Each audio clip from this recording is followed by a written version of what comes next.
Sorry. So here's syntax 5.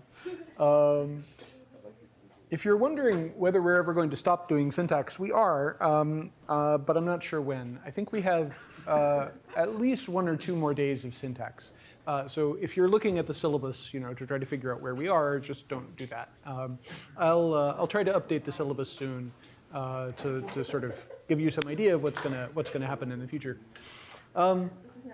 Last time we got started on something that I kind of promised you at the beginning of the semester. Sorry, I'm just going to close this real quick. I said at the beginning of the semester that one of the kinds of things we were going to find out was that although there were lots of kinds of languages out there in the world, and we were going to have a chance to look at some of them, that one of the things that we find as we study these, I turn out not to be able to close that door. Let me try that again. One of the things that we find as we study languages of the world is that although there are many languages out there, although I've been defeated by a door, this is very sad, that although there are many languages out there, there are kinds of languages that are easy to imagine but that don't in fact exist. There's a hypothesis about what's going on, which is that part of being a human being is having the kind of mind that can construct language in some ways but not others. That is, given a certain set of data, the human mind jumps to certain conclusions but not others about the system that's underlying those data. And that one of the things that we're trying to find out as we study linguistics is about what it is about human minds that makes them work this way. What are the rules that our minds are using to make sense of the limited data that we have. We ran very quickly through one argument of that kind last time because we were running low on time, and I thought, maybe we have time for this argument, and probably, looking back, we probably didn't.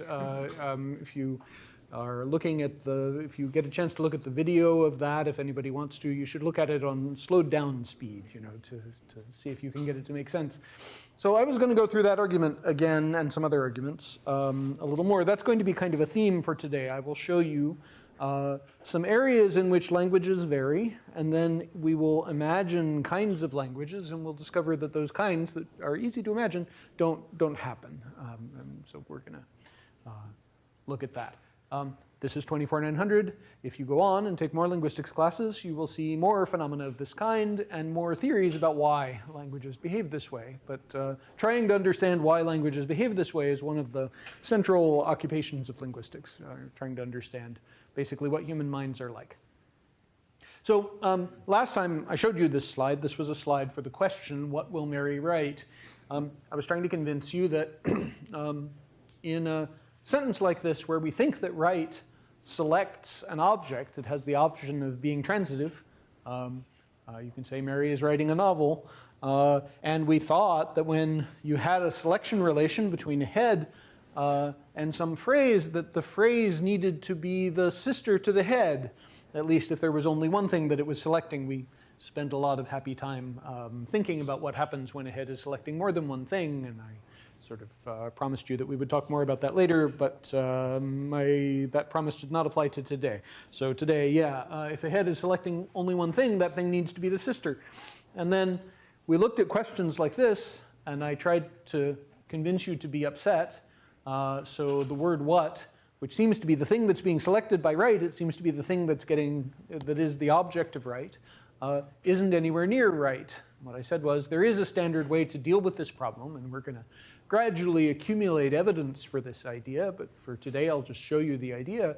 The idea is that indeed what does start off as the sister of right, it goes right where the projection principle says it should. It's merged right away as soon as right is introduced. First thing you merge right with is something that right is selecting, its object. But then there is an operation that sort of obscures that, destroys that relation, takes that thing which starts off as the sister of right and moves it to this higher position in the clause. I said that it moved to the specifier of CP, that is, that position that's there on the tree. So it becomes the daughter of the CP node. CP, maybe you remember, is the projection that's headed by words like that and whether in sentences like, I think that it is raining. We were talking about that as being the place where we would put words like that. Does this all sound familiar and not terribly upsetting? Is there anything in any of this that makes any of you want to demand further explanation, or even ask nicely for further explanation? Anything else like that? No? Okay. So one of the so WH movement, cross-linguistically very common. Lots of languages out there that have this operation that takes these WH words, these question words with meanings like what and who and where and why, and puts them at the beginning of the sentence. So here are examples from English and Tagalog and Finnish. Yeah. The language that you're working on could be a kind of thing that you could try to find out. How does it do its WH questions? Because there is cross-linguistic variation. We said this last time too, with respect to how you form WH questions. So there are languages like English which do WH movement usually. We talked about special conversational circumstances under which you might leave a WH in situ. So there are times when it's possible to say, Mary wrote what? But it specifically has to involve either not having heard you say exactly what Mary wrote or being amazed, right? So you say, Mary wrote an Estonian novel, and I say, Mary wrote what? You know, I didn't know she spoke Estonian. But except under those special circumstances, the normal thing to do with WH words in English is to put them at the beginning of the sentence. There are other languages like Mandarin or Bafut, which is a language of Cameroon, or Hopi, which is a language of the American Southwest, many languages, which don't do that. They have what's called WH in situ. That is, the WH phrases just stay where they would normally be in the language in question. So Chinese word order is not unlike English word order. You've got the subject and then the verb and then the object. And the word for what there is sitting right where an object would normally be. If you wanted to say, Zhang-san bought an Estonian novel in Mandarin, I have no idea how to say that. I don't speak Mandarin well at all. The words for Estonian novel would go right after bought. They would go right where what is. Yeah. Yep. Same deal for Bafut and Hopi. Hopi word order is different. The verb is at the end of the sentence. But the generalization about all these languages is that the WH phrase is just staying where it is. There is no WH movement going on. Yeah. And what I said last time, and this is true, is those seem to be the options, basically. You either put your WH phrase at the beginning of the sentence, you do WH movement, or you leave it where it is. You could imagine other things that you would do, right? You could imagine a language where the WH phrase would move to the end of the sentence, or a language where the WH phrase would have to be in the middle of the sentence. You know, you'd count the words in the sentence and make sure it was evenly in the middle of the sentence. There aren't any languages like that. Now, so here's an example. There are no languages in which the normal way to say who has eaten the cookies is has eaten the cookies who, where I've put in all these silly diacritics to emphasize the fact that I'm making this up. There are no languages like this. This is not a real language. I'm making up a conlang. Yeah? Are there any languages in which like movement to the beginning of the sentence or just the in situ WH movement are like they both occur? Yes. Excellent question, and I should have said that. There are languages that allow you to do either one. French is a language like that, for example. In fact, it's not uncommon for languages like that to, I mean, the first thing to say about them is that they have both options. It's not uncommon for one of the options to be more common or to be less restricted. So French allows you to do WH in situ, but not always. There are restrictions on it. And people get very interested in the restrictions, trying to figure out, when do you have to WH move in French? But yes, the short version of the answer to your question is yes. Other questions about this? Okay, so I started this off by saying we're going to spend some time talking about languages that don't exist. Here's a language that doesn't exist. There aren't languages that take WH phrases and move them to the end of the sentence. And if you're a syntactician, you want to know, well, why? Why aren't there any languages like that? It's not hard to imagine them. Now, when I am trapped on an airplane and the person next to me wants to talk to me, and for some reason they want to continue to talk to me after I tell them that I'm a theoretical syntactician, if I tell them about this kind of contrast, they sometimes respond by saying, sometimes they say, oh yes, that's very interesting, and then they start reading their novel. But sometimes they respond by saying, yeah, but look, in a WH question, the WH word is the important thing, right? So maybe it's just, if you ask, why aren't there any languages like this? Maybe it's just, you know, if it's important, then you want it to be first, you know, something like that. The theory doesn't usually get any more sophisticated than that. So if you're going to do anything with the WH phrase, maybe it's not so surprising that it's first. And so I actually want to show you a kind of apparent counterexample to what I've just claimed. Because the fact is that there are languages that arrange for the WH word to be at the end of the sentence. It's just that they are always WH in situ languages. Let me explain to you what I mean by that. So in order to tell you what I mean by that, I first have to tell you another point of variation between languages. There are languages in which the normal way to form WH questions it involves what's sometimes called a cleft. It's as though you have to say in these languages, what is the one that you bought? Or what is the thing that you bought? Some of the languages that are like this only do this for some of their kinds of WH questions. Some of them do it for all their kinds of WH questions. So these are languages in which you sort of can't literally say, what did you buy? You have to do this more complicated structure. I'm not going to try to give you a tree for this more complicated structure, but something like this. Something that involves more than one clause, basically. So you have a what at the beginning of the sentence, but inside that sentence there's this other clause, that you bought. That's a CP. Look, there's a C at the beginning of it, of that, right? In English, we can ask questions like, what is the one that you bought? But in Tagalog, for example, you have to. So you can't just say, what did you buy? In Tagalog, you have to say, ano ang binili mo? Where ang binili mo is literally something like the you bought. So that ang is the kind of thing that only ever goes before noun phrases. So this is the Tagalog for what was the thing that you bought or the one that you bought. And Tagalog, you know, the word for one, the word for thing is null, it's not pronounced. I think I got asked last time, are there ever things in trees that are not pronounced? And here's an example. The Tagalog word for one is such a thing. Yes? Question. So there are type of sentences which is more like if you didn't hear something, you want to clarify. For example, you want to say something like, what? Yes. I think. Yeah. And I see that there's slightly different structure. It's probably because it doesn't say you did buy what or something. Yeah.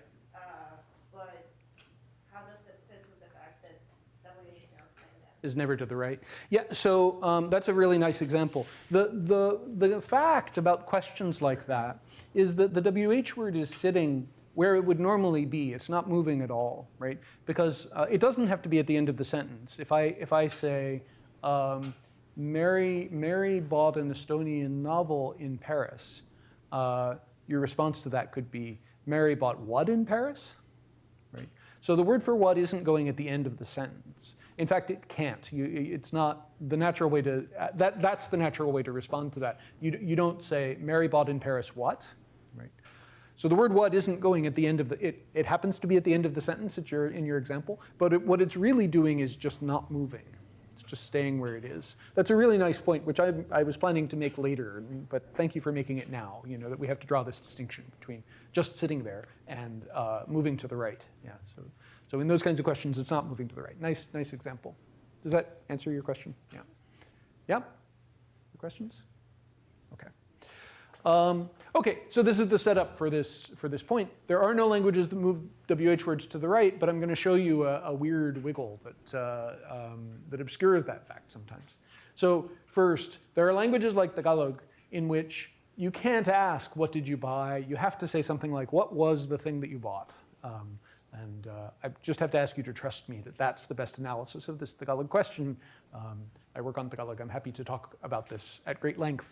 Talking about Tagalog is one of my favorite things to do. So don't ask me any questions about this Tagalog question. It's very dangerous. If you want to learn anything else today, we have to get away from this slide. OK? All right. Now, imagine, so Tagalog is a language that has these clefts, it has these biclausal ways of asking questions, WH questions, and it has obligatory WH movement. So the Tagalog WH words, they're just like the English WH words, they have to go at the beginning of the sentence. Now imagine what a language would be like, though, if it had clefting and it had WH in situ. Well, then it would have questions like this. It would say things like, the one that you bought was what? Or the one that ate the meat was who? That is, you'd have that embedded clause, the embedded clause of the cleft, and then the WH word, which is kind of the predicate, the thing that's being described as the thing that this embedded clause applies to, would end up at the end of the sentence, or at least it could if that's where predicates went in the language in question. But it would, but not because it had WH moved there, just because it was in situ. It would be like Vlada's example of a second ago, right? So, Vlada was saying, here's an example where the WH word is at the end of a sentence. And I was saying, yes, but it's by accident. It's really just staying in situ. It's not moving to the end of the sentence. Does that make sense? I'm saying all this because there are languages like this. Languages where the WH word is at the end of the sentence, not because it's moved to the right, but because, well, the language has clefts, and the WH word always ends up at the end of the sentence, not because it moves there, but because it's in situ. Kabardian is a language like this. And if you thought I was going to pronounce this Kabardian example for you, you have another think coming. I have no hope of pronouncing this Kabardian example, but this is how you say who ate the meat in Kabardian. It's the only thing I know how to say in Kabardian, where I don't in fact know how to say it. I only know what it looks like. I can't pronounce it. And it is literally, the one who ate the meat is who. Like that's how you say that in Kabardian. So there actually are languages that put their WH words at the ends of sentences. Kabardian is one. But the structure never involves WH movement to the right. It's always clefting with the WH in situ. This is what the conversation with the person in the airplane is always over by this point. But if they would listen to me, this is what I would tell them. It's, you don't want a story that says WH words. It's natural for WH words to be at the beginning of the sentence. First of all, you then have to tell me what the heck you mean by that. But there actually are languages in which the WH word always ends up at the end of the sentence. It's just that it doesn't move there. It's always in situ when it's there. So I'm thinking about in Spanish how like a direct object pronoun can go before or after a verb. Yeah. But there's always like leftward WH movement because like, you could say lo quiero decir or quiero decirlo. It's always going to be que quieres decir. Yeah. Is there a reason for that? Spanish is a language that has been described as having WH movement. Usually, there's supposed to be contexts in which it's okay to say the Spanish equivalent of "and you bought what," where the WH word ends up at the end of the sentence. And those are supposed to not be exactly like the English cases of, being astonished. What you really wanted to know about was the pronoun. Like, why can you say in Spanish either he wants to say it or it he wants to say, right? So the Spanish has these words, they're called clitics in the literature. It's common for pronouns to be like this in a lot of languages, where they have special rules about where they go in the sentence. I have only shown you one kind of movement, WH movement, but what you're pointing out is that there are other kinds. So Spanish is a language that has to move, more or less has to move its WH phrases, but its clitics have special conditions on where they go that are distinct from its, from other. It's important for your example that it involves an infinitive, I think, that if you wanted to say, whatever, he said it, that you would say, what would you say? It lo dijo, yeah. So you wouldn't say dijo lo. Right. But Yeah. I think that is like a thing in like Castilian Spanish from like the 1500s is that they used to say stuff like that. It It's a point of variation between Romance languages. So there are Romance languages and languages generally. There are, so these are languages in which the clitic wants to attach to the verb, and whether it goes before or after the verb often depends on whether the verb is an infinitival verb or not. For Spanish, I think the rules are it goes before tensed verbs and after infinitival verbs. So your first example had both an infinitive and a tensed verb in it, and the clitic had two options as to where it could go. If we were developing a complete theory of clitics, which, just to be clear, we are not, we'd want to have an account of that, figuring that out. Phenomenon is called clitic climbing. The clitic that belongs to the embedded verb gets to climb up and attach to the first verb. There's another hand, I thought. All of you have hands, but I guess they're all sitting peacefully. Okay, cool. Okay, so language universal. There is no true WH movement to the right. There is Kabardian, so WH in situ combined with obligatory clefting with the consequence that the WH is at the end of the sentence. But there's never WH movement to the right. If you're a syntactician, you look at this fact about the world and you think, well, why? Why is WH movement? Why is the specifier of CP, if we go back to the tree over here, this tree, that WH movement that lands in the specifier of CP that makes the noun phrase what a daughter of CP, why does that daughter of CP always precede C bar? Why can't it follow C bar? There's no language anywhere on earth where it follows C bar. It'd be nice to know why. Yeah. So there's syntactic work on why, which I will not try to show you. If you would like to know more, take more linguistics classes. Okay. All right. And then, yeah. And this is the part that I went through too fast last time, and so I'm going to go through it a little more slowly this time. I don't know, we'll see. That kind of generalization about languages not being completely varied, that it's not the case there's a phenomenon, WH movement, and there's more than one kind of language. There are languages that do WH movement, like English, and there are languages that leave the WH in situ, like Mandarin or Kabardian. But that's it. Those are all the kinds that there are. And there are imaginable kinds, like the mirror image of English, where the WH phrase goes at the end, which don't exist. And we'd like to know why. I want to show you another example of the same kind. I showed you this last time, but I'll show it to you again. There's also variation with respect to how you do multiple WH questions. So WH questions where there's more than one WH word in the sentence. First of all, there are languages that just ban them. That's one kind of language. Irish doesn't allow them. Italian, at least until, apparently young Italians are beginning to develop multiple WH questions. But older Italians don't have them. Kids today and their multiple WH questions. And then, so for languages that do have them, there are languages like English in which the rule is English has WH movement, as we know. And if you have more than one WH word, the rule for English is that you move one of them. So you ask questions like, what did you give to whom? Or what did you give to whom when? Right? If you have 3 WH phrases, you're only going to move one of them. That's the generalization about English. And then, I told you this last time, there are languages like Bulgarian and Mohawk in which all of the WH words move. So in Bulgarian, you must say, what to whom did he give? That's that second question. Or in Mohawk, you say things like, tell me who what bought. Right? You can't leave either of the WH phrases in situ. And so here's the place where, I promised you, there's more than one kind of language, but there isn't every imaginable kind of language. So there are languages like English that move one WH phrase. There are languages like Mandarin that don't move any. There are languages like Bulgarian and Mohawk that move all of them. But 0 and 1 and all are all of the options for moving WH phrases in multiple WH questions. And you all know more math than I do. You know of numbers besides 0 and 1 and, well, all, which I guess isn't a number.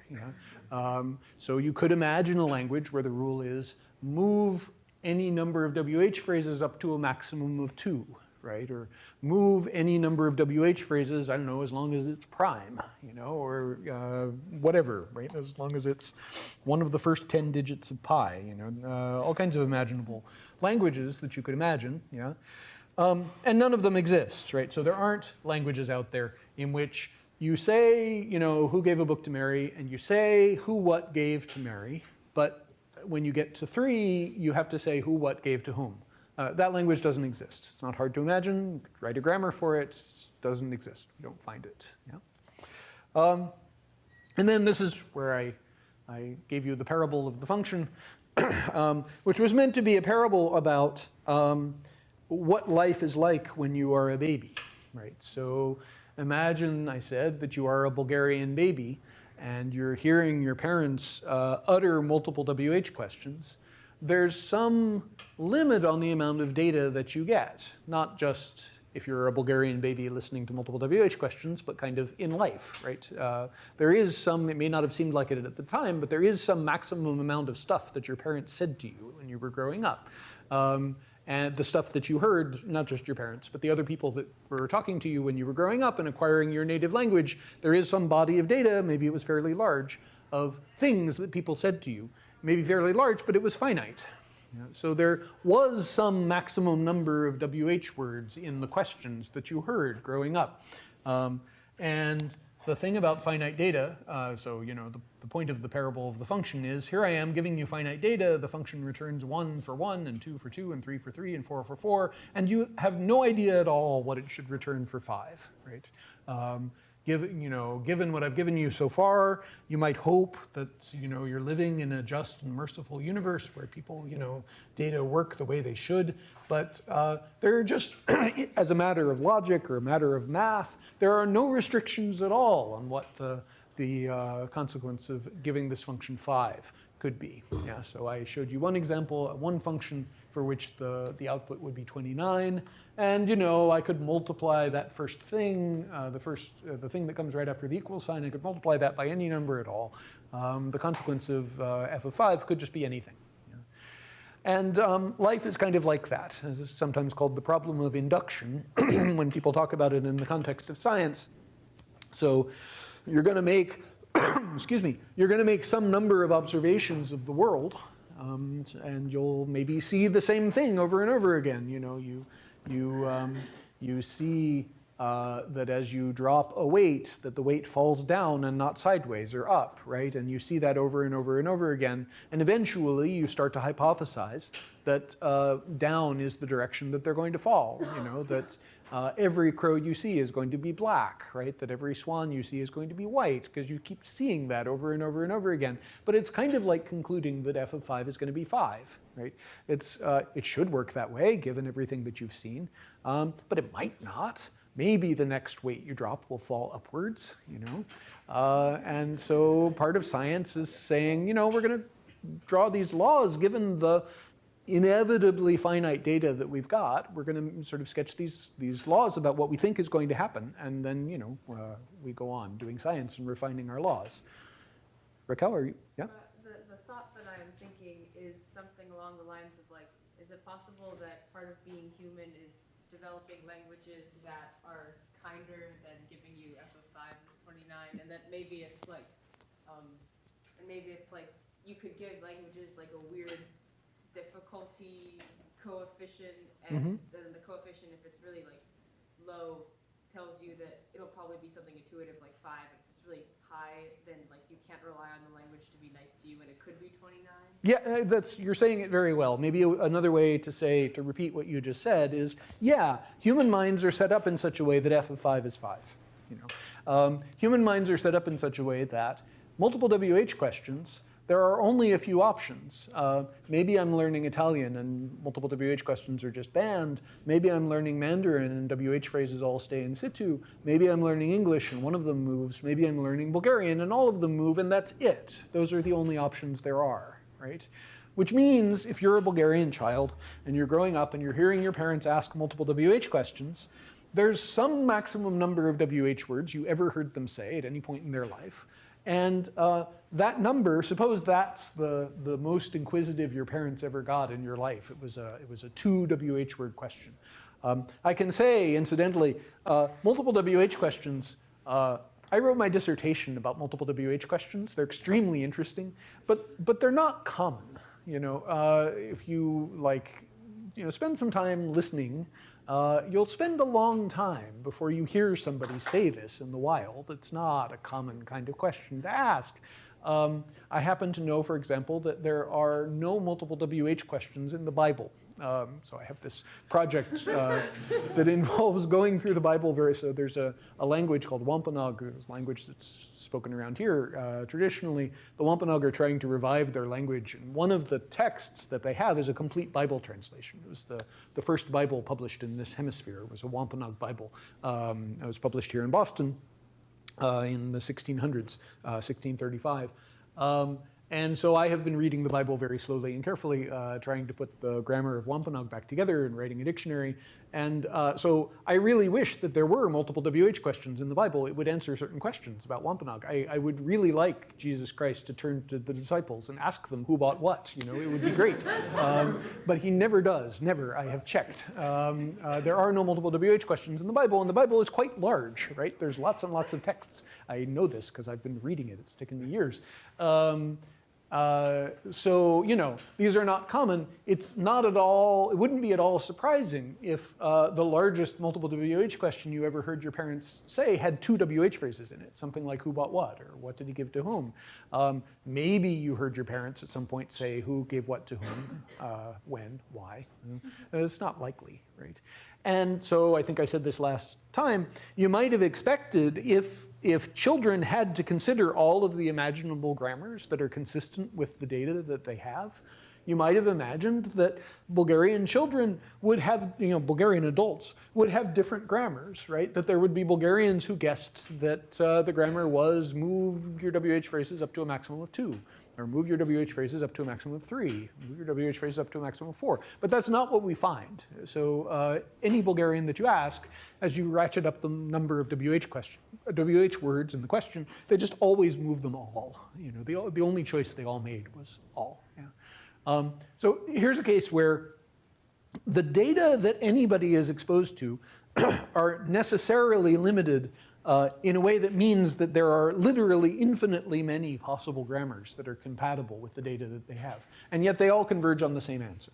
Yeah. So this is a case of what Raquel was just talking about. It's as though being a human being means having the kind of mind that considers some possibilities but not others. So you consider all, but you don't consider up to a maximum of 2. Like that's not a kind of grammar you think about. That's apparently what we're finding. Raising questions like, well, why? You know, so what is it about the human mind that makes it like that? And that's one of the kinds of things linguists think about. Okay.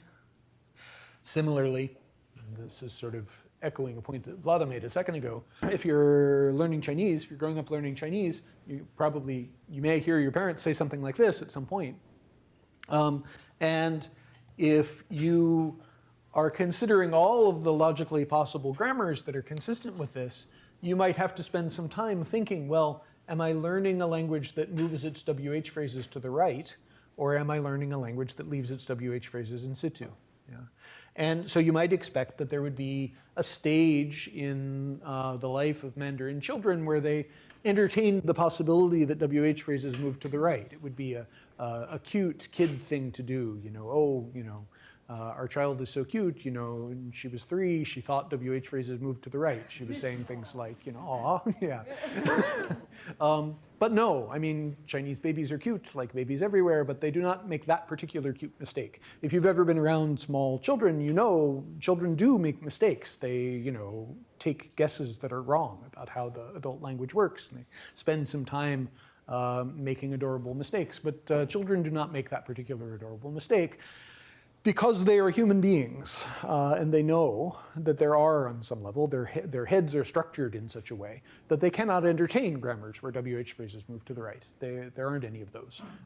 Part of our job as linguists is to come up with a theory that explains that. And when I say it's part of our job as linguists, I do not mean that I'm now about to tell you the theory. That's a thing. That's an active topic of research. People try to figure out why grammar works that way. Okay, so yeah, if you are a Chinese baby and you hear that sentence, you know that you are hearing a WH in situ language. You don't have to entertain possibilities like a language in which the WH phrase moves to the right, or a language in which the WH phrase is the 3rd word in the sentence. Yeah. Those are both grammars that would generate that question, but you don't spend any time entertaining those possibilities. Yeah. Yeah. Okay, well, this is going to be probably a bit more like what if. Yeah. Probably never tested. Yeah. Because you say that there's nowhere does which Chinese babies say think I must move word to end. Yeah. What if hypothetically a baby speaking in an English speaking environment Yeah. never heard an in situ WH. actually no. Okay,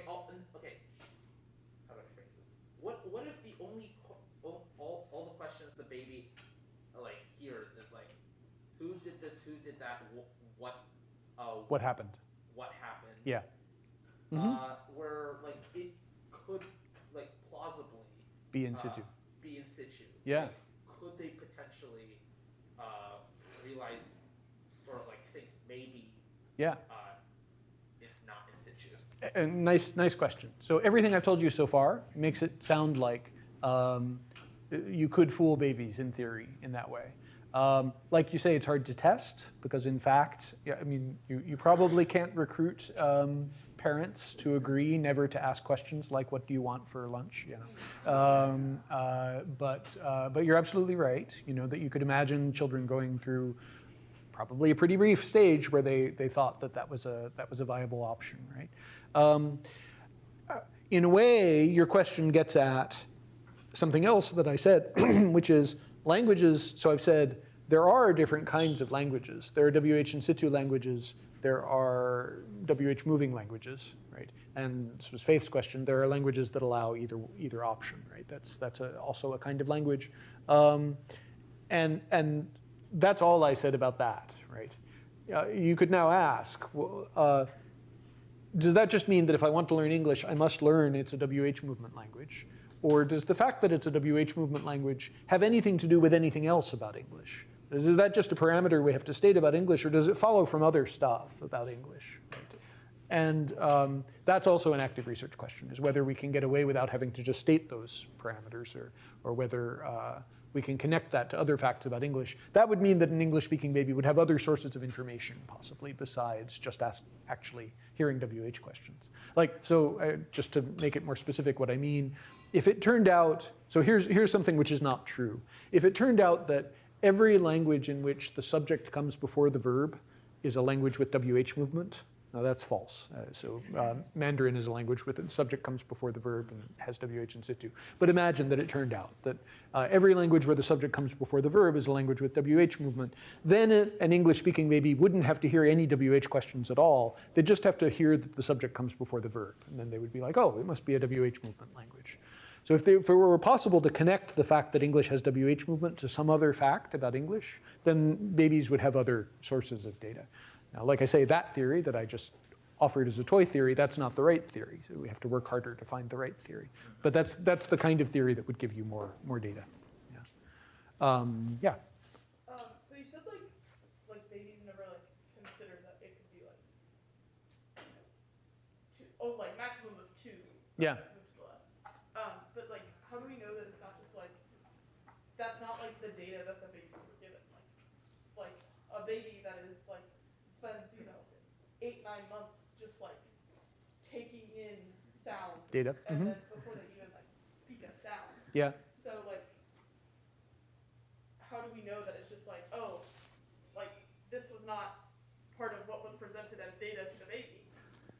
So I don't know if this is going to address your question or not, but let me try. No matter how long we let the baby spend learning Bulgarian, no matter how much Bulgarian they hear, there's some maximum number of WH words they heard in a WH question. It might not be 2, it might be 3, it might be 4, but it's some number, right? And so you might have expected that there would be variation among Bulgarians, because any number, whatever the number is, it doesn't uniquely pick out a grammar. There's always actually infinitely many possible grammars. So if the number that they heard was n, if that's the maximum number, then it could be move them all. It could be move them all up to a maximum of n. It could be move them all up to a maximum of n plus 1, or n plus 2, or n plus 3. Yeah. It could be, again, infinitely many possible grammars. And so you might have hoped, you might have expected that there would be lots of different adult Bulgarian grammars. But there aren't. There's only one. It's move them all. Is that getting at your question? Yeah, so it just doesn't matter how much data the babies have. It's never enough to uniquely determine what the grammar ought to be. Yeah, it's got to be the data plus something in the baby's head that says the only options are don't move any of them, move one of them, move them all, right? Those 3 are the only options, because no matter how much data they have, they'll never uniquely determine the right data. grammar. Yeah, Faith. I don't know like a lot about this topic, but isn't there some merit in studying constructed languages and like the WH movement that exists there? Because I feel like you have like a lot of liberty, I guess, to put it wherever you want. Mm-hmm. I imagine. Yeah. And so like you could ask, is that consistent with the order and anything in language? So I don't know if this is getting at your question either, and you should stop me if it doesn't. No, you should just let me ramble on, and then you should tell me afterwards whether it did or not. That's what you should do.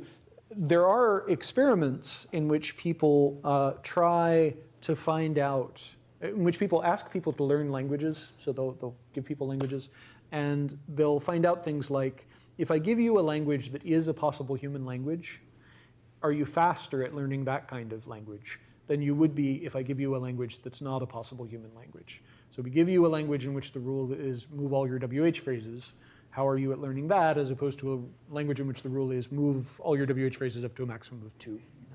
And I don't know whether that kind of experiment has been done for this particular problem, but what we would hope is that, yeah, it's harder to learn the languages where it's up to a maximum of 2. The languages, people do this kind of experiment.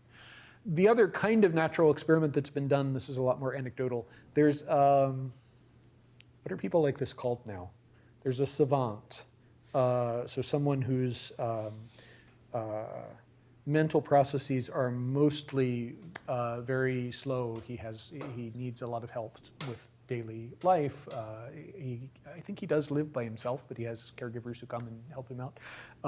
But he's a genius at learning languages and loves it. So I don't know his real name, but his name in the literature is Christopher. He's British.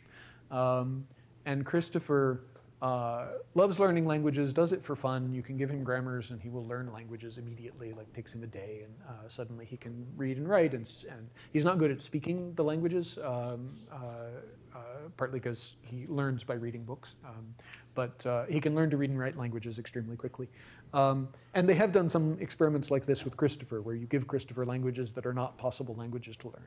And he can't do that, it turns out. So he can learn languages as long as they are languages that rules of universal grammar allow. Now, again, I don't know if they've tried move all your WH phrases up to a maximum of 2 with Christopher, but that's another kind of experiment that's been done. Yeah. How many languages would Christopher have learned by the time they gave him an impossible language? Because could there be a possibility that Christopher unconsciously figured out that it has to be none, one, or all? How do you know that's not from like Christopher's experience with previous languages? His wide experience with previous languages. Yeah.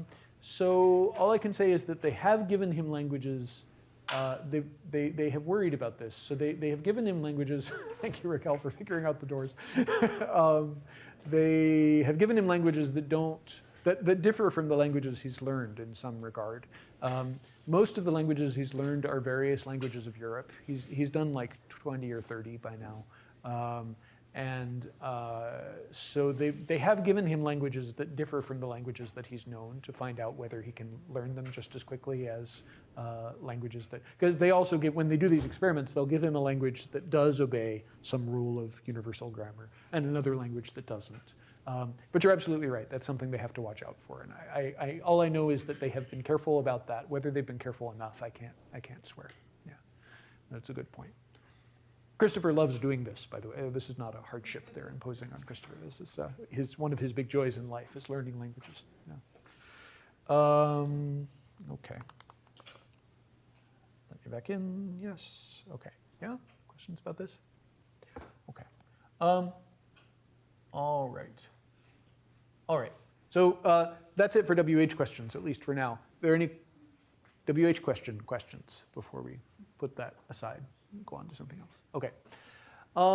We have spent a lot of time talking about the projection principle, this idea that if you have a head and it selects something, that thing needs to be its sister. And then I've incautiously put the verb put in this example where, I don't know, it needs 2 sisters or we need to say something else. Anyway, there are strict locality restrictions on the relationship between a head and the thing that it selects. So we have lexical entries for verbs like devour and put and faint that say things like devour needs a sister, that's a noun phrase, and put needs to combine with a noun phrase and also with a prepositional phrase, and faint is intransitive, it had better not combine with anything at all. Yeah, these are all things that we've been saying. And what we've been saying is, if you have a head that doesn't select for a sister, well, then it doesn't have a sister. The end. Yeah, so he fainted. Faint, it's an intransitive verb, doesn't need a sister, doesn't get one. Yeah, the end. Okay? Unless you add an adjunct, but it doesn't get an argument. But there's nothing comparable in subject position. So when we talk about verbs being transitive or intransitive, we're talking about objects, right? So people have been talking about transitive and intransitive verbs literally for centuries. It's an old observation that there are verbs that need objects and verbs that don't need objects. But there's nothing comparable in subject position. That is, people don't talk about verbs that need subjects and verbs that don't need subjects. Verbs just always have subjects, right? And sometimes the subjects are a little sketchy. I mean, we say things like "it rained," and it's not too clear what "it" is supposed to be. You can't be anything else. You don't get to say, you know, the sky rained, right, or God reigned, or whatever, right? It sort of needs to be it, yeah. And there are other kinds of examples like that too. So it seems that John has died. If I say that to you, you're not going to say, what seems that John has died? What is it? Like, what do you mean by it there? I don't mean anything at all. It is just there. It's as though it's there so that the sentence can have a subject, even though the subject sort of doesn't contribute anything to the meaning of the sentence. So yeah, if you compare, here's a short, kind of sad story. So it squeezed John, and it seems that John has died. Is anybody here named John? Good. So I should probably have warned you about this early on. Example sentences in linguistics, I mean, they vary. Often you need a name, and John is one of the classics. Mary is another one. The first time I ever taught Intro to Linguistics, there was a John and a Mary in the class. It was very confining. So since there's no John, I can just let these example sentences rip. It squeezed John. It seems that John has died. These two "its" seem to have a different status, right? So with the first one, if I say "it squeezed John," if I say that out of the blue, you're entitled to wonder what squeezed John. That's a reasonable question, right? So it's some, you know, a machine or a snake or something, right? Something squeezed John. But if I say "it seems that John has died," even if you don't care about John at all, your question is not going to be what seems that John has died. Like, that question doesn't make any sense. Yeah. So these two "its" seem to have a different status. It's a classic way of handling this kind of fact, which is to offer what's called the extended projection principle. The extended projection principle. So you know the projection principle, which says that heads, when they select, they need to select things that are their sisters, or they need the things they select to be close to them. The extended projection principle says there needs to be something here. So TP needs to have a specifier. You can't have a sentence that doesn't have a subject in it. Calling it the extended projection principle, this was Noam Chomsky's idea. And so I feel secure in telling you that it's an obvious hack, right? The extended projection principle has nothing to do with the projection principle. He really just called it that, I think, in order to paint a big red target on it. He's like, why the heck does it work this way? You know, that there has to be something in the specifier of TP. Linguists, go and try to figure out what the heck is going on there. Yeah. So the extended projection principle says, the specifier of TP, this is a word I've used before, and I hope I've defined it, but if I haven't, let me define it for you. The specifier of TP, there has to be something in the specifier of TP. What's the specifier of TP? It's a daughter of TP, so a daughter of the maximal projection, that doesn't have the label T, right? So it's that thing that the red arrow is pointing to. And it's not selected, or at least it doesn't have to be selected by anything. So here's another place where there has to be something. If you have a transitive verb, the transitive verb has to have a sister, an object. If you have a verb that selects for something else, like depend selects for a prepositional phrase headed by on, has to have that prepositional phrase. Here's another position, doesn't seem to have anything to do with selection, doesn't matter what the verb is. There just has to be something in subject position. Yeah. So it's called the extended projection principle. Yeah. Calling it a principle is dignifying it too much. And what we're seeing is that in sentences where there isn't anything else to satisfy the extended projection principle with, then you insert it. You can insert it. That's what you're doing in "it seems that John has died." That is, you have this subject position, there needs to be something there, and so you put this meaningless "it" there. This is why you can't ask questions like, what seems that John has died? Because there's nothing meaningful there. That meaningless version of "it" is called an expletive. There are other names for it, but that's what we usually call it. It doesn't mean anything. It's just there to satisfy the EPP, the extended projection principle. I think I may say this on a later slide. Yeah. We've just gone through saying languages vary in various ways. This is a place where languages vary. English has the extended projection principle. There are other languages. French has the extended projection principle. There are some others. But there are many languages, in fact, maybe most languages, that don't have this. There's languages that are perfectly happy to start the sentence with the verb. So if you're working on a language, if you speak Spanish, then you're thinking to yourself, wait, it's fine to say things like "seems that John has died" in lots of languages of the world. Here's another point of cross-linguistic variation. There are languages like English that have this interesting restriction. Okay? Now here's I'm telling you about the extended projection principle because I want to introduce you to another kind of movement. So we've talked about WH movement, and I want to show you another kind now. Here's another kind.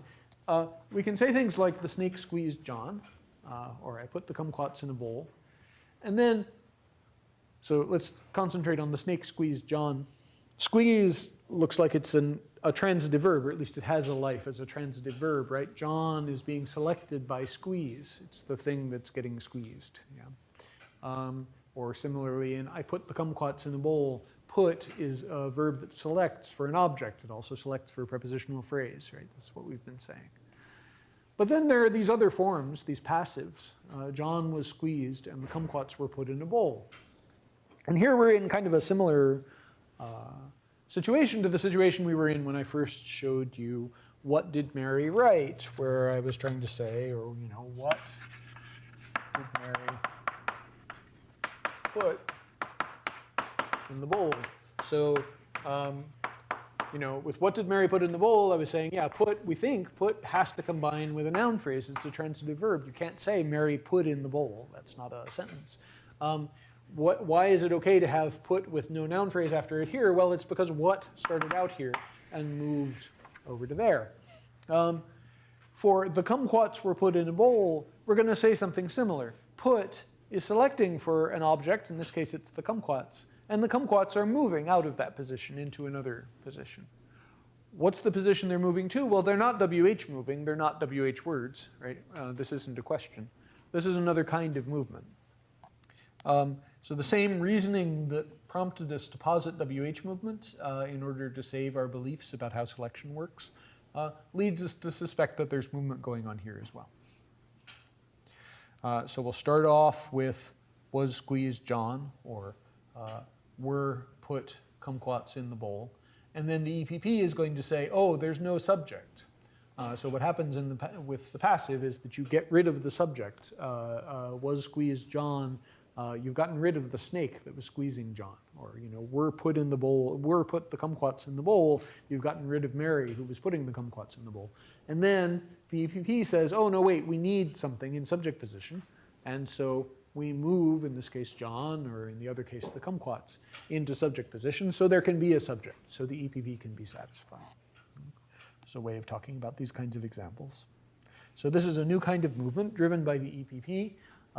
It's called, sometimes called NP movement. It's been called other things, but I'll call it NP movement. It always seems to be movement of NPs. So you take an NP like John, and you move it, in this case, out of the position as the sister of squeeze, where it was selected, into subject position, so that the sentence can have a subject, so that TP can have a specifier. It seems to be what's happening. Let me give you some reasons to take that analysis seriously. But first, is the analysis clear? That's what we think is happening. Oh, sorry. First, let me show you another kind of NP movement. So those first ones were passives. Here's another one. So in "it seems that John is sick," there's an "it" at the beginning of the sentence, which is the expletive kind of "it." Yeah, so it's the kind of "it" that doesn't mean anything. I think it was one of the first kinds of expletives that I showed you. You can't say things like "what seems that John is sick," right? So that "it" doesn't mean anything. It's just there so that TP can have a specifier. John is starting off as the subject of "be sick." Yeah. And in the first sentence, John is staying there in subject position for "be sick." But in the second sentence, John appears to be moving, right? So it's an analysis, and I'm going to give you some reasons to take this analysis seriously in a second. We're going to say, yeah, John is still the subject of "be sick" in the second example, but then he moves to satisfy the EPP in the higher clause. So the higher verb needs to have a subject, and here, for some reason, we've elected not to merge an expletive, and so instead we're moving John so that John can satisfy the EPP upstairs. Yeah. Now let me give you some reasons to take this analysis seriously. So here's an argument for the existence of NP movement, and it involves idioms. So let's talk for a second about idioms. Idioms are always kind of fun to talk about. Idioms are combinations of words that don't have to mean what they appear to literally mean, right? So kick the bucket and buy the farm are both idioms that mean die. So if you say John bought the farm, continuing to pick on John since there are no Johns here, if you say John bought the farm, that can mean, John purchased a farm. It has its literal meaning, but it can also mean John died, right? Or John kicked the bucket. Can literally mean, John kicked a bucket. Yeah, but it can also mean that John died. Do people have these idioms or these things that you can say? Okay. You've never heard "by the farm"? Has anybody heard "by the farm"? Okay, all right. So I'm not just making this up. That's good to know. I always have to check for these things. There are many, many idioms that mean die. Kick the bucket and buy the farm are two of them. Spill the beans, just to get things slightly less violent. Spill the beans means to reveal a secret. Yawn in Technicolor, is that an idiom you guys know? To yawn in Technicolor? No, okay. I got this one from a book of UCLA slang. There was a period there, I hope they still do this, I'm not sure they do. The UCLA Linguistics department had an undergrad class where the undergrads would compile a dictionary of undergrad slang. And they sold the dictionary. I mean, you could buy the dictionary in the university bookstore. I bought a copy. There were many, the UCLA slang dictionary is an interesting document. There are lots and lots of idioms that have to do with being drunk or high. All the idioms, the MIT idioms that I know have to do with having too much work to do. So I don't know if that's true, but I get that feeling. So yeah, the MIT slang dictionary, if there were an undergrad class like that here, I think it would be a less entertaining read, but I could be wrong. Anyway, that's where I learned this one. I once talked about this idiom in front of some Australians, and they were all like, "Oh yeah, that's an Australian idiom." So it's possible that that's where it came to UCLA, that there were Australian students who were talking about that. Anyway, yawn in Technicolor. Impress your friends. Add this to your vocabulary if it ever comes up. There are many, many idioms. So yeah, people are clear on what idioms are. So these are strings of words that are structures that have literal meanings, I guess. Yawn in Technicolor, maybe not so much, but also have these non-literal meanings. And the non-literal meanings are quite fragile, I guess. So kick the bucket means die. It also has a literal meaning where you punt a tail. But you can't change kick or bucket with a synonym and still mean die, right? So if he punts the bucket, that doesn't mean he died. It just means he literally kicked a bucket, right? Or if he kicks a pail, right? If he kicked the pail, that doesn't mean he died.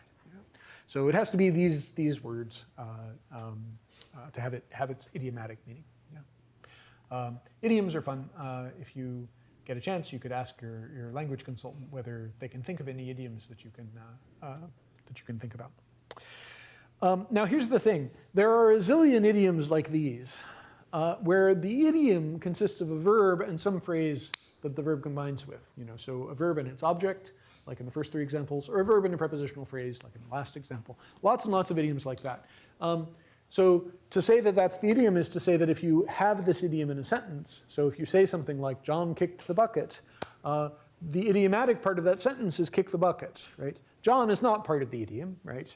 Anybody can kick the bucket. In fact, all of us will someday. Sorry, not to be depressing or anything. So the subject can be anything at all. It's the verb and the object that make the whole thing an idiom, yeah? And then there's the non-idiomatic part that you sort of add to the idiom to make a sentence. Does that make sense? So idioms are typically parts of sentences that combine with other things to make complete sentences, not other non-idiomatic stuff. Yeah. But here's the thing, there are restrictions on idioms. There are no idioms that consist of a subject and a verb where the object can be anything. So I'm just giving this as an example. It's always hard to sort of exemplify this because, of course, most strings of words are not idioms. Yeah. But the last slide showed you there are a zillion verbs where the verb and zillion idioms where the verb and the object are an idiom. Kick the bucket, right, by the farm. But there are no idioms where it's the subject and the verb. So here's an example of a non-idiom. There aren't any, there isn't an idiom. The armadillo bit blank, right? So you could imagine an idiom, that where if I said the armadillo bit John yesterday, it meant, John was very busy yesterday or something, right? Or, the armadillo bit me this morning means I have a headache or something, right? You could imagine it meaning something like that. But that is not an idiom. And more importantly, there are no idioms like that. Yes? What about like the cat got your tongue? Well, that's a nice example.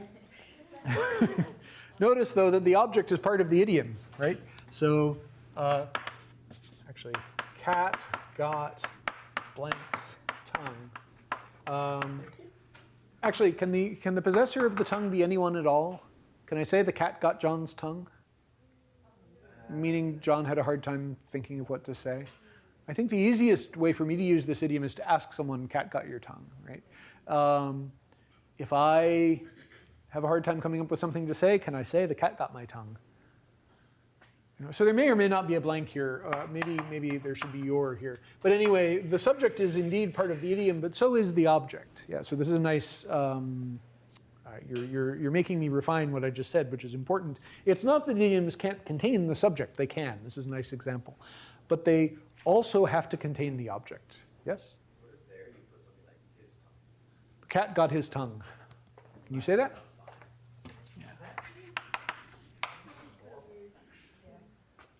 So Yeah, I feel like if you say like, my son, if somebody's like, what's wrong with him? And you're like, cat got his tongue. My son, who's 11, is shy and he's having a hard time saying anything in front of people he doesn't know. And I say, oh, the cat got his tongue. Maybe, yeah. So and this is why I waffled about whether there was a blank here. The fact that there can be a blank here is kind of interesting. But the point is, there are several points to make. But one is, look, tongue is also part of this idiom, right? So the object is part of the idiom. You're absolutely right that you might have some options about what to put here. Raquel? I feel like if you just have a quote idiom that's just like a verb, Yep. then you just say that that's an alternative meaning or like a slang like meaning of that verb, like you flame, like you get really angry and you fight Flame. about something. Like Yeah. no one, like people don't call it an idiom. They just say, oh yeah, the flame is just when you have like a fight online or something. That's a nice example. So so maybe this is a way to think about this. If you're thinking about a tree, here we'll put a tree here.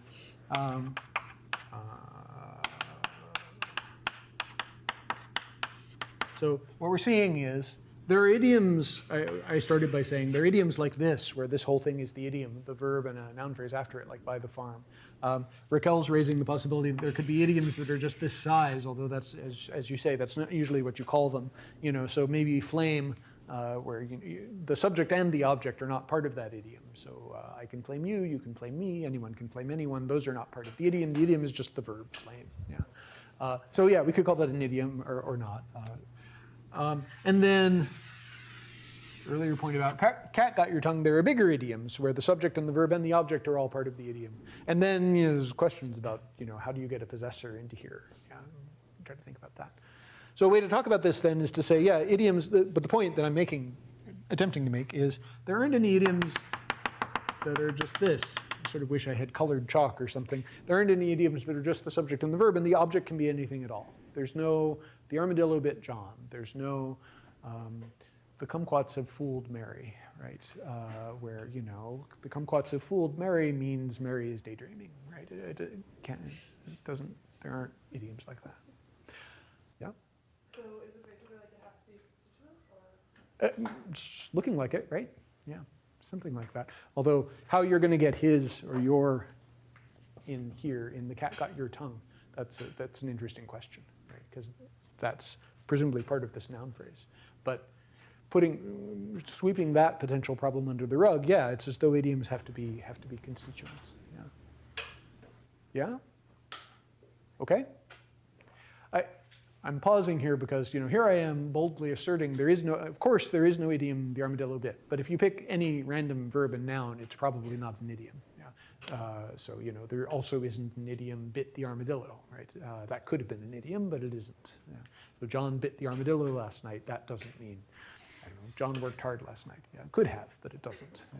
Yeah. So, you know, claims of this kind are always a little weird. You should all go home and try to think, you know, annoy your friends and your relatives and your roommates, trying to come up with idioms that have this shape, but there don't seem to be any. Yeah? Okay, good. I'm going to move quickly to the next slide before somebody comes up with one. This isn't because the subject can't be part of the idiom. This has already come up, right? So the cat got your tongue, the cat is out of the bag, the shit will hit the fan, right? There are lots of idioms. So the shit will hit the fan has a literal meaning, but it also has a figurative meaning, like the situation will get dramatically worse quickly or something like that, right? That's what it means. The cat is out of the bag. Yeah, there could be a literal cat in a literal bag, or it could mean the secret is out, right? That's the other thing it can mean. Yeah, there are many idioms about cats for some reason. Yeah, okay. So yeah, there are idioms like John will buy the farm. There are idioms like the shit will hit the fan. Yeah, that's what we've seen. And there are no idioms like the armadillo will bite John. Good. Maybe it's as though idioms must be constituents. Yeah, nicely pointed out. So, okay, good. Now we know something about idioms. So the shit hit the fan. It's a fine idiom. The shit seemed to hit the fan. The shit seemed to be likely to hit the fan. These are all fine, and they all have idiomatic readings. But the things that I have circled are surely not constituents, right? So the shit hit the fan is a constituent, but the shit seemed to hit the fan, seemed to is not part of the idiom. These sentences are okay, right? And they have their idiomatic meanings. Yeah, everything was fine all day until suddenly at 12:35 the shit seemed to hit the fan. Fine, sad of course, but grammatical. Yeah, but seem to is not part of the idiom, right? It's like John in John Bought the Farm. The idiom is the shit hit the fan. Yeah, or the shit hit the fan in the shit seemed to be likely to hit the fan. Yeah, so I walked into the office, everything seemed very precarious. Tempers were high. The shit seemed to be likely to hit the fan at any minute. Yeah, perfectly fine, has the idiomatic reading. But these things are quite far apart from each other. But if we believe in NP movement, then we have a story. Right? The story goes like this. How do you say the shit seemed to hit the fan?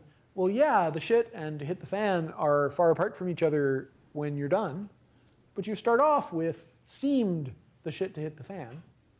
And then the shit moves into the specifier of TP in the higher clause. Right? That subject moves up to become the subject of the higher thing because of the EPP. The EPP wants there to be a subject up there. Another option would be to put an expletive there and say it seemed that the shit had hit the fan or whatever, to put an it there. But if you're not going to do that, you need to move the subject of the lower clause up into the higher clause.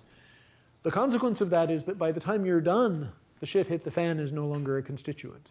But it was once.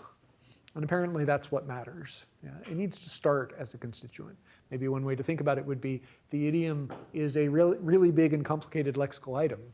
If you're going to merge it, you need to merge it all at once. You know, it's one way to think about it anyway. Yeah? Yeah, I have two questions. So yeah. First of all, like, what would happen if you wanted to say, like, the shit was going to the fan? Oh, yeah, good question. So the shit hit the fan.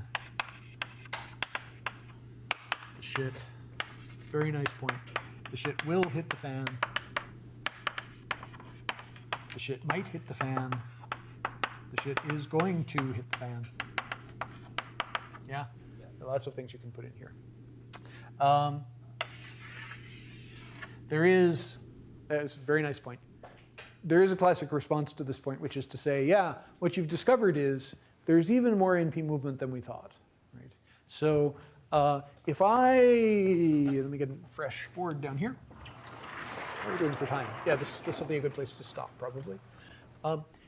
The way I have been drawing trees for you, I've been drawing trees like John will eat the kumquats. I've been drawing trees like this. Yeah? Does this look familiar? Does anybody have any questions about this tree? This should be like painless at this point. If it's painful, then you should stop me. Is this okay? No? So we've got a verb phrase that consists of a verb and an object. Eat the kumquats. Eat is selecting for the object. And then we've said that words like will are instances of T, tense, and that T is the phrase whose specifier the subject sits in. Actually, we have a name now for the fact that the subject sits there. That's the extended projection principle. Yeah. And we've said there is some force that demands that there be something here. That's part of why John is here. Your point, which is a very well taken one, is that if I say the shit will hit the fan, remind me to erase this before we leave.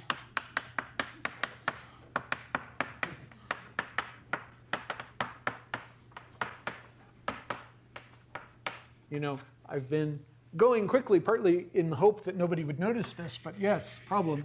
This and this seem to be the constituent, the idiom, but will is not part of the idiom. Yeah. And there's a classic way of dealing with this problem. This is one of the classic arguments for something that is now widely believed, which is that the subject, although it is in the specifier of TP, it doesn't actually start there.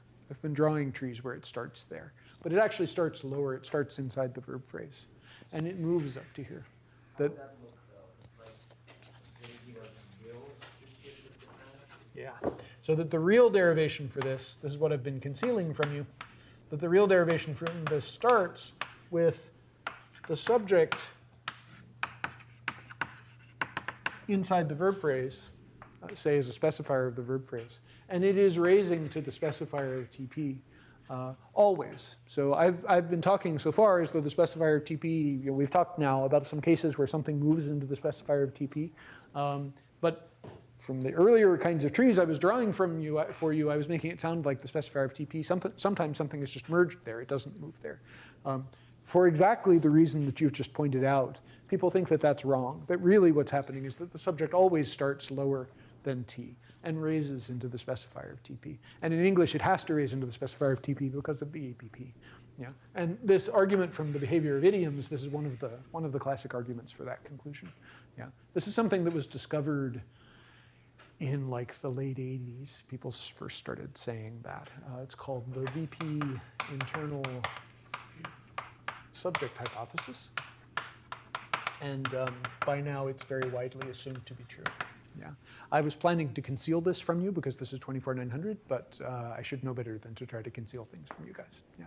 Does that answer your question? Yeah. Cool. Go. Is this like an example of optimality theory where it's like we want an idiom to be a constituent, but it matters more to satisfy the EPP? No, I'm glad I see what you mean. No, the way people standardly think about this anyway, it's something more like, you're raising an interesting question. It would be interesting to think of ways of distinguishing these theories from each other. The way people think about this, it's something more like, it's sort of, remember the projection principle? So when the projection principle sort of says, the verb absolutely has to have a sister if it's transitive, let's say. It has to have a noun phrase as its sister. And then there are these other forces, things like WH movement, that say, oh, but wait, I want this thing to be over here instead. And so we say, yeah, it starts here, and then it moves. Yeah. So it's as though there are these mutually incompatible requirements, which are met by having a derivation where something starts in one position and then moves to another position. And the idea is that the projection principle is satisfied because, well, you satisfied it at first, at the beginning, and then later you did other things. we're going to talk more. I think I promised that we would only do another day or two of syntax. So I'm running out of room in which to promise that we will talk about things. But I think we'll have a chance to talk more about the nature of the derivation and the order in which you do things, like the order in which you have to satisfy things. But the standard way people talk about this kind of thing is more like the rule ordering kinds of things we talked about. It's like there is an early stage at which you must obey the projection principle, or at which you must obey this condition on idioms. And then there are other things that come along and mess everything up subsequently. That's a way people talk about this. Other questions about idioms? About constituents? Anything else? NP movement? Okay, awesome. So let me make sure, yes, this is an excellent place to stop. So let me ask again, are there any other questions or shall we just stop? Cool, okay, good. Now you know slightly more than I was planning to teach you about the behavior of subjects. And we'll pick it up here next time.